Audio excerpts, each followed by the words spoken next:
alikosoa. Bwana Gachagua alisema it is a national funeral, lakini bendera haikuwekwa nusu mlingoti.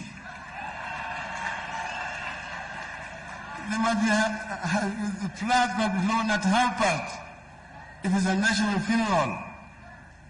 Pili, mama huyu alikuwa anawasia, alisema angependa siku ambayo anazikwa hapa ile mzoga ya mwili ya bwana yake itolewe kule Kamiti prison, iletwe hapa izike pamoja na yeye hapo kando yake.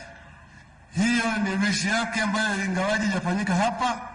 Mimi nataka kuambia waangalie hiyo maneno ifanyike. Na leta risala ya rambirambi ya rais aliyestaafu Uhuru Muigai Kenyatta, ya Kalonzo Musyoka, Mama Martha Karua, wote mleta risala ya rambirambi. Huyu mama ni rafiki yangu.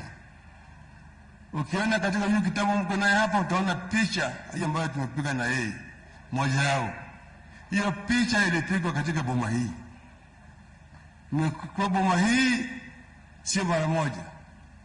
Hivi niko hapa anajua mambo haya yote.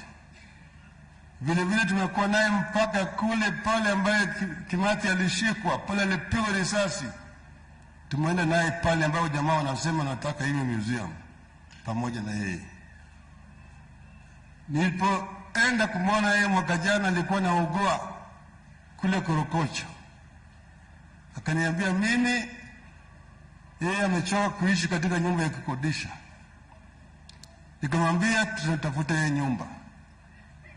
Na tukatafuta nyumba ya National Housing